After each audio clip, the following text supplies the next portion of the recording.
Hello everyone, good evening, सभी को नमस्कार। I welcome you once again on India's largest learning platform that is Unacademy. और Unacademy के YouTube channel let's crack defence exams पे एक बार फिर से हम लोग हमारे इस स्पेशल सेशन के साथ, जो कि होता है ईडियम्स का सेशन। मैंने काफ़ी सारी थीम्स ईडियम्स आपको थीम से रिलेटेड ईडियम्स आपको याद कराई है। अगर आपने वो सेशंस नहीं लिए हो तो पहले ले लेना। मैं किशन सिंह राठौड़ आपको इंग्लिश ग्रामर और कॉम्प्रहेंशन पढ़ा रहा हूँ दोस्तों। I have cleared various examinations, 5+ years of experience of teaching English. I have mentored 10,000 plus students till now. Crack CDS FCAT CAPF with India's largest learning platform. CDS FCAT और CAPF में अपने chance को बढ़ाएं। और जिसने अभी तक plus subscription नहीं लिया है, प्लस सब्सक्रिप्शन के बेनिफिट्स को जान लें सबसे पहले कि आपको यहाँ पर क्या क्या मिलता है। आपको मिलती है डेली लाइव क्लासेस, जिसमें आप चैट कर सकते हैं एजुकेटर के साथ, एंगेज कर सकते हैं, डिस्कशंस उनके साथ कर सकते हैं, अपने डाउट्स पूछ सकते हैं और पोल में आंसर कर सकते हैं between live during live class. तो लाइव क्लास के दौरान आप पोल्स में आंसर करते हैं, जो कि बहुत ही इंटरेस्टिंग होता है। ठीक है। इसके अलावा स्ट्रक्चर कोर्सेज आपको मिलते हैं। स्ट्रक्चर कोर्सेज मतलब है कि जो एग्जाम की आप प्रिपरेशन कर रहे हैं उसके सिलेबस को ध्यान में रखते हुए उसके according structured courses in line with your exam syllabus तैयारी कराई जाती है दोस्तों। इंडिया के बेस्ट एजुकेटर्स, अपने अपने सब्जेक्ट के बहुत ही एक्सपीरियंस एजुकेटर्स आपको तैयारी कराते हैं। तो यहाँ से आपके जो सिलेक्शन के चांसेस है वो बहुत इंप्रूव हो जाते हैं। नेक्स्ट आपको मिलते हैं लाइव टेस्ट और क्विजेज, जो कि मोस्ट इंपॉर्टेंट है किसी भी कॉम्पिटिटिव एग्जामिनेशन के लिए दोस्तों, है ना। यहाँ से आपको पता चलेगा कि एग्जाम में कैसे क्वेश्चन आते हैं और कैसे हमको गिवन पीरियड ऑफ टाइम में हमारा जो है पेपर कंप्लीट करना होता है, क्वेश्चन पेपर कंप्लीट करना होता है। तो इसके लिए आप ज़्यादा से ज़्यादा टेस्ट दें, क्योंकि ये बहुत इंपॉर्टेंट होता है आपके लिए। ठीक है दोस्तों। इसके अलावा आपको मिलता है अनलिमिटेड एक्सेस। अनलिमिटेड एक्सेस मतलब आपने मान लीजिए 6 मंथ्स के लिए लिया है सब्सक्रिप्शन, तो 6 मंथ्स के दौरान या 12 मंथ्स का लिया है तो उस 12 मंथ्स के दौरान जितने भी कोर्सेज चल रहे हैं वो सारे के सारे आप ले सकते हैं। ऐसा इनमें कोई आपको लिमिटेशन नहीं है कि आप इतने ही कोर्स ले सकते हैं, इससे ज़्यादा नहीं ले सकते या ऐसा कुछ। जितने भी हैं, जैसे आपने एफकेट सीडीएस और सीएपीएफ कैटेगरी में लिया है सब्सक्रिप्शन, तो इस कैटेगरी के अंदर जितने भी कोर्स हैं वो आप सबके सब देख सकते हैं। ठीक है।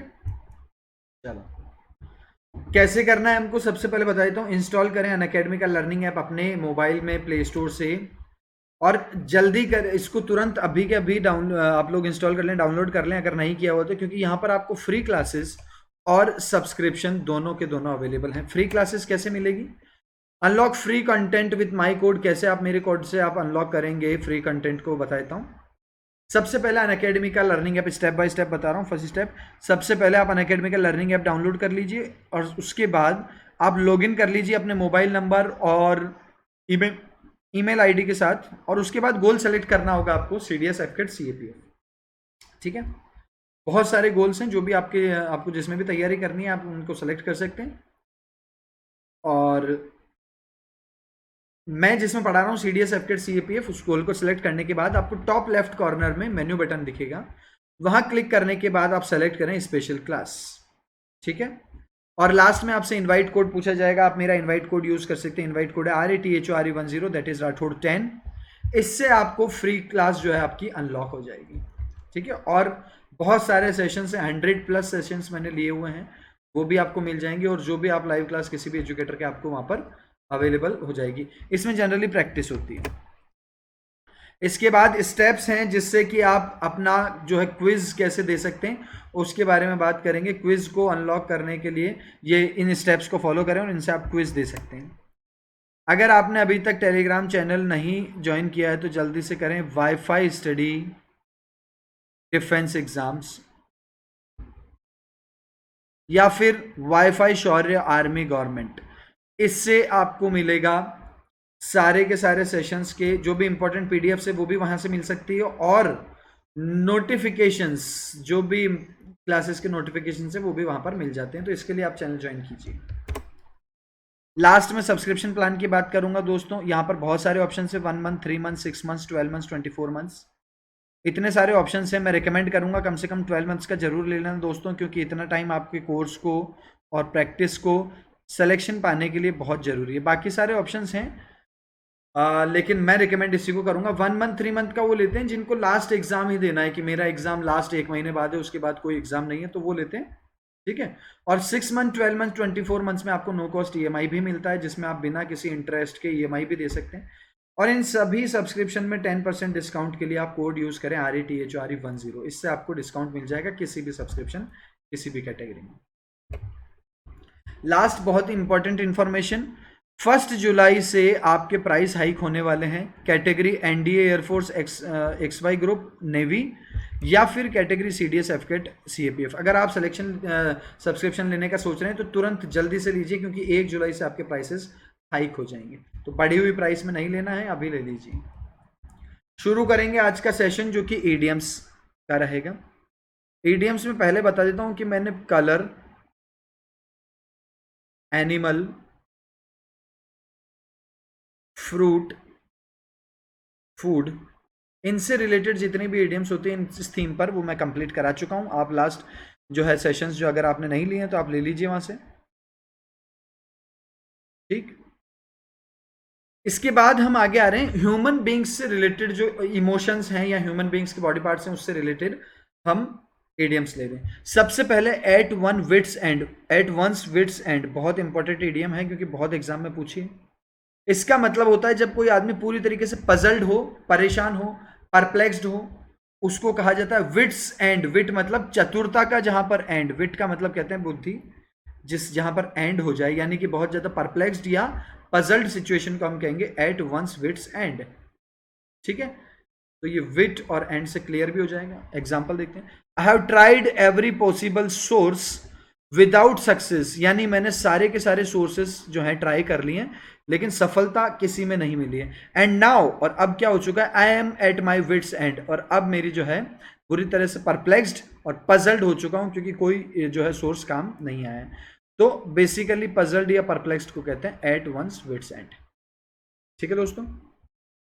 नेक्स्ट इडियम की बात करते हैं, at the spur of the moment, very important, very good idiom. इसका मतलब होता है ऑन इम्पल्स, यानी किसी भी काम की प्रिपरेशन एकदम एट द मोमेंट करना, पहले से कोई तैयारी नहीं होना, कोई प्लानिंग पहले नहीं करना, कोई एडवांस में प्लानिंग वगैरह नहीं करना, बल्कि एग्जैक्ट जब काम आ जाए बिल्कुल सर पे उसी टाइम तैयारी करने को कहते हैं at the spur of the moment. On impulse, impulse मतलब तुरंत, है ना। Without planning in advance, advance में कोई प्लानिंग किए बिना एट द एग्जैक्ट मोमेंट, उसी मोमेंट पे काम करने को कहते हैं at the spur of the moment. Example देखेंगे, I don't generally do things at the spur of the moment, यानी कि एंड टाइम पे कोई काम नहीं करता हूं विदाउट एडवांस, यानी पहले से प्लानिंग करके चलता है, इसकी बात हो रही है सेंटेंस में। तो at the spur of the moment जब कोई भी काम की बिना किसी प्लानिंग पे उसी समय काम किया जाए उसे कहते हैं at the spur of the moment.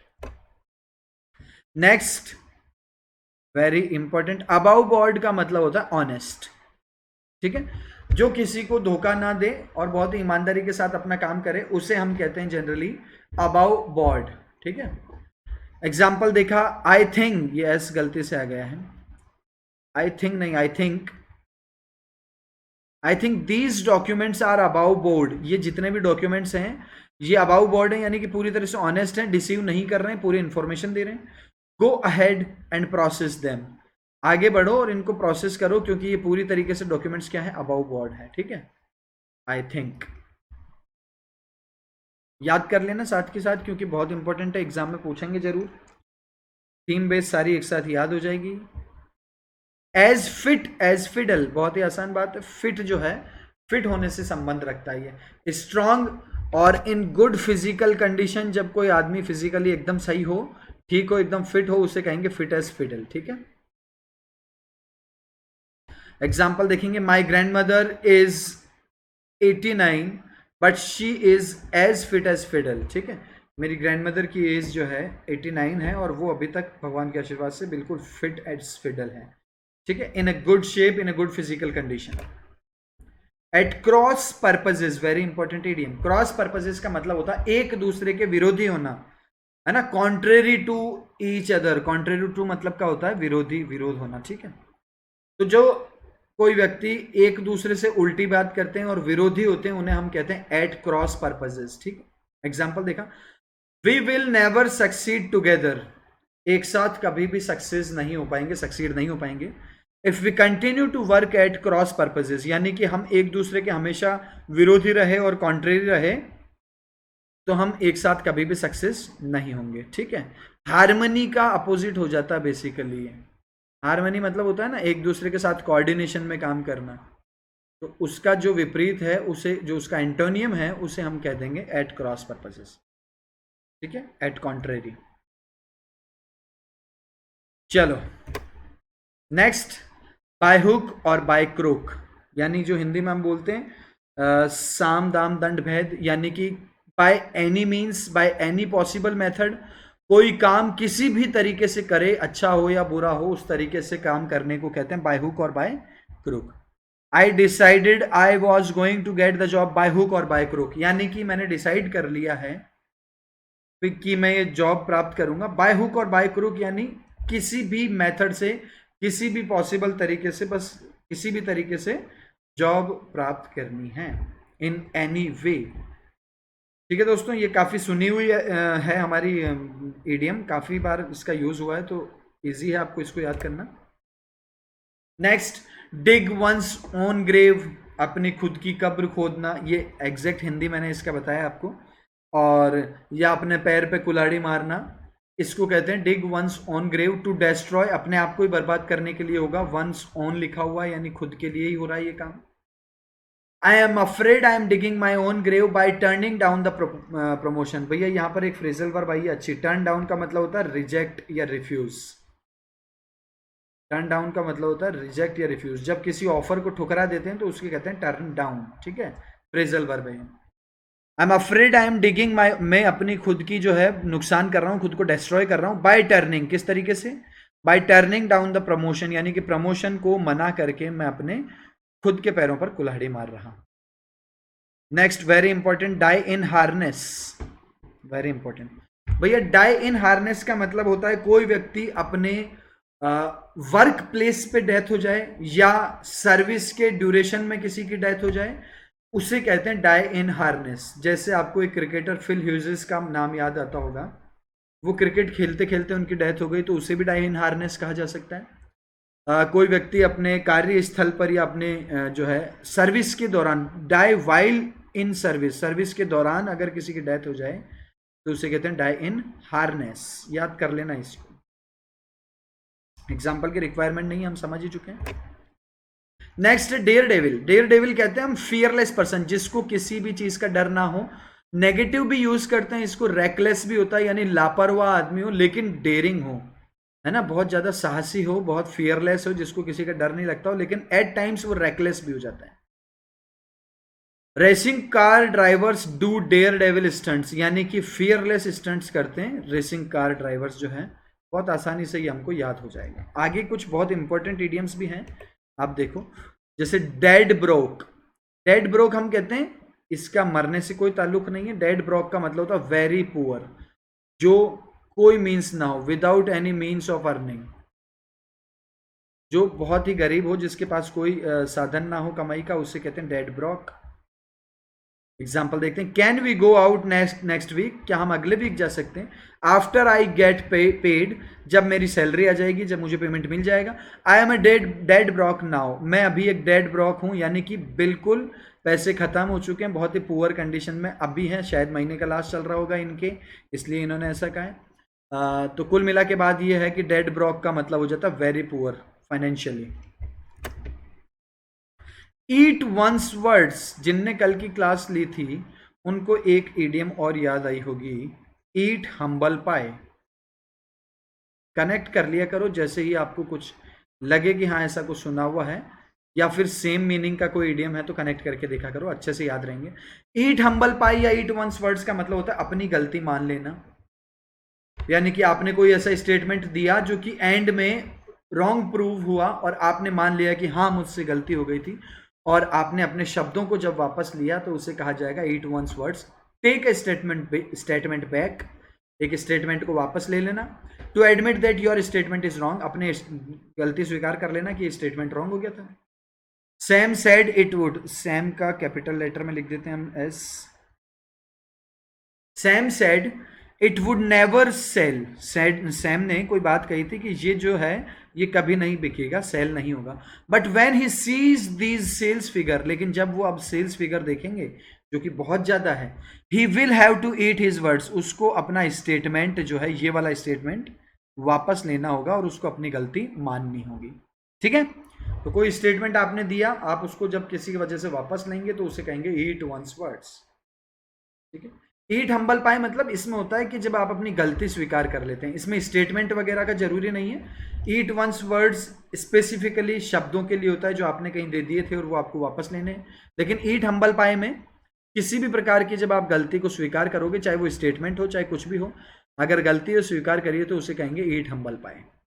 ठीक है, चलिए, फूल्स एरेंड का मतलब होता है यूजलेस अंडरटेकिंग, एक ऐसी पोजीशन जिसका कोई मतलब नहीं हो, जो कोई काम की ना हो, उसे कहेंगे फूल्स एरेंड। ठीक है, it is a fool's errand trying to get him to join in anything he never turns up for any occasion. यहां पर एक और फ्रेजल वर्ब याद करना, टर्न अप का मतलब होता है टू बी प्रेजेंट समवेयर। ठीक है, टर्न अप का क्या मतलब होता है, टू बी प्रेजेंट समवेयर। कहीं जब हम उपस्थित होते हैं तो उसे कहा जाता है टर्न अप। चलो, it is a fool's errand trying to get him to join in anything, ये यूजलेस हो जाएगी बात, यूजलेस, कोई भी यूजलेस काम हो जाए उसको कहेंगे। क्यों है यूजलेस उसको पार्टी ज्वाइन करने के लिए कहने का या कहीं भी बुलाने का? Because he never turns up for any occasion, किसी भी ओकेजन पे प्रेजेंट नहीं होता है, इसलिए उसको बुलाने का मतलब जो है यूजलेस है। तो फूल्स एरेंड का मतलब हो जाता है यूजलेस।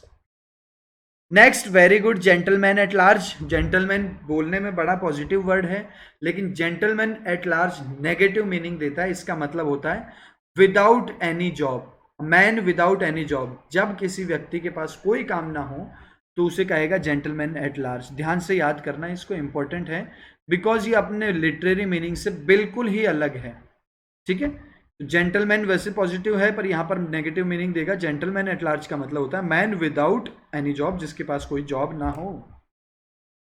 नेक्स्ट है गुड समैरिटन। गुड समैरिटन का मतलब होता है एक ऐसा व्यक्ति जो सबकी हेल्प करता है, बहुत ही चैरिटेबल पर्सन होता है, दान पुण्य बहुत करता है और किसी की भी मदद करता है, स्ट्रेंजर्स हो चाहे, उसे कहते हैं good Samaritan. One who helps strangers, a charitable person is called good Samaritan. ठीक है दोस्तों, very good, very very important, latest examination में मैंने पाया है इन कुछ ईडियम्स को।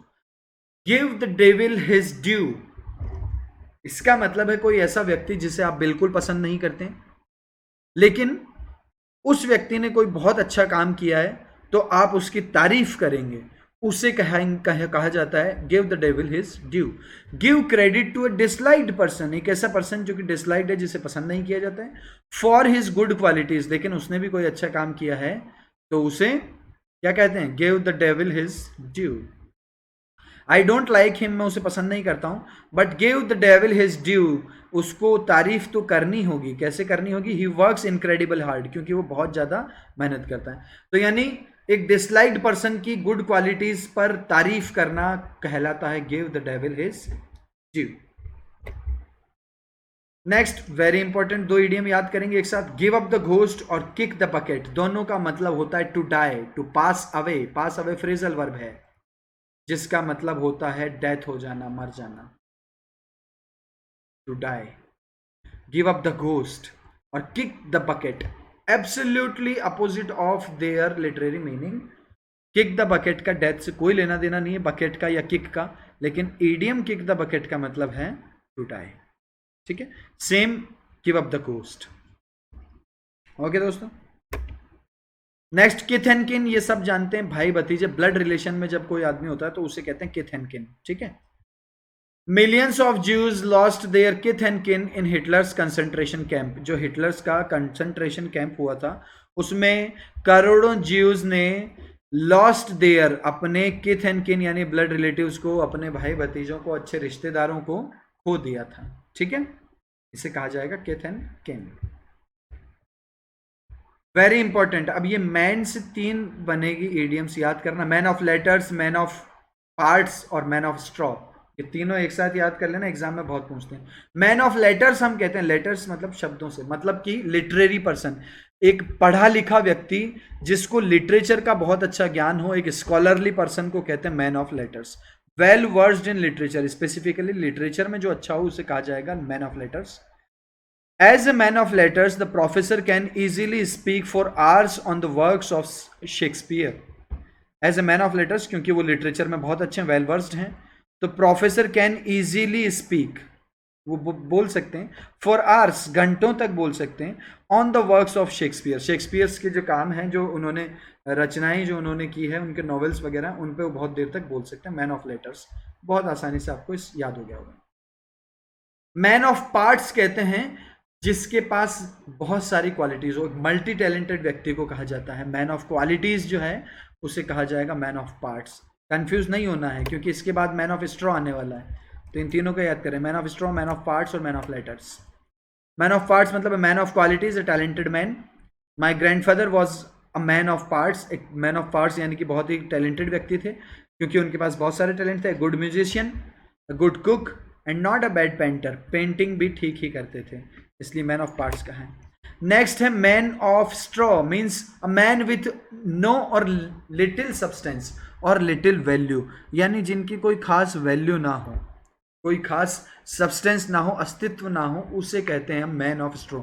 ये कंप्लीटली नेगेटिव है ना मीनिंग में, जबकि पीछे वाले दोनों पॉजिटिव थे। तो मैन ऑफ स्ट्रॉ मतलब कोई वैल्यू ना होना, उसे कहते हैं man of straw. He was accused by his opponents of being a man of straw and lacking in decisiveness. उस पे ये आरोप लगाए जाते हैं कि वो एक मैन ऑफ स्ट्रॉ यानी कि जिसकी कोई वैल्यू नहीं है, सब्सटेंस नहीं है और कोई डिसाइसिवनेस नहीं है, मतलब इधर उधर की बात करता है, कोई डिसीजन एक फिक्स नहीं है। चलिए, आई होप आपको ये सारी इडियम्स क्लियर होगी। एक बार फटाफट से रिवाइज कर लेते हैं कि हमको कितना याद रहा और कितना आगे याद रहेगा। चलिए, यहां से शुरू किया था हमने, एट वन विट्स एंड, जहां विट का एंड हो जाए यानी चतुरता, बुद्धि का अंत हो जाए। जब परप्लेक्स्ड हो जाए आदमी और पजल्ड हो जाए उसे कहा जाएगा at one wits end. At the spur of the moment, यानी पहले से कोई तैयारी ना करना, एकदम जब मोमेंट काम आता है उसी टाइम काम करना। On impulse, on the exact moment, without any planning. Above board का मतलब होता है honest. As fit as fiddle मतलब physically very fit. At cross purposes का मतलब होता है कॉन्ट्रेरी टू ईच अदर, एक दूसरे का विरोध करना। बाय हुक और बाय क्रुक का मतलब होता है by any way, by any method possible. ठीक, अच्छा मेथड भी हो सकता है, बुरा भी हो सकता है, लेकिन काम करना है किसी भी तरीके से, बाय हुक और by crook. Dig one's own grave, very easy, अपनी खुद की जो है डिस्ट्रॉय कर लेना अपने खुद को। डाई इन हार्नेस, वेरी इंपॉर्टेंट, अपने काम के दौरान किसी की डेथ हो जाए, कार्य स्थल पर डेथ हो जाए, उसे कहा जाएगा डाई इन हार्नेस। डेयर डेविल मतलब फियरलेस पर्सन। डेड ब्रॉक मतलब वेरी पुअर। ईट वंस वर्ड्स का मतलब होता है अपने स्टेटमेंट को वापस ले लेना क्योंकि वो गलत हो चुका है। फूल्स एरेंड मतलब यूजलेस, जिसका कोई काम ना हो। जेंटलमैन एट लार्ज, याद रखना, जेंटलमैन एट लार्ज का मतलब है एक जॉबलेस व्यक्ति को कहा जाता है। गुड समैरिटन मतलब सबकी हेल्प करता है, चैरिटेबल पर्सन है। Give the devil his due मतलब कोई ऐसा पर्सन जिसको आप लाइक नहीं करते हो लेकिन उसकी क्वालिटीज की जब आप तारीफ करेंगे तो आप कहेंगे give the devil his due. Give up the ghost and kick the bucket का मतलब होता है टू डाई, मर जाना, पास अवे। किथ एंड किन का मतलब होता है blood relatives. Man of letters मतलब जो व्यक्ति लिटरेट हो, पढ़ा लिखा हो और लिटरेचर में जो वेल वर्स्ड हो। मैन ऑफ पार्ट्स मतलब मल्टी टैलेंटेड व्यक्ति। मैन ऑफ स्ट्रो का मतलब man with no substance, no value and no decisiveness is called man of straw. So that is all what we have from this session.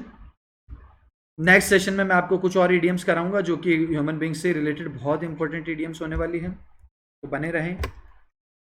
और एक बार फिर से याद दिला देता हूँ, 1 जुलाई से आपके सब्सक्रिप्शन जो हैं हाइक होने वाला प्राइस, तो आप जल्दी से सब्सक्रिप्शन लें।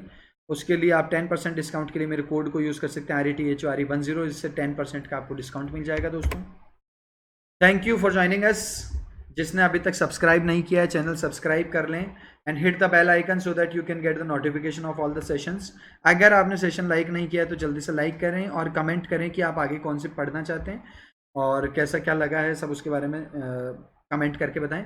थैंक यू, मिलेंगे नेक्स्ट सेशन में, तब तक के लिए दोस्तों जय हिंद, जय भारत।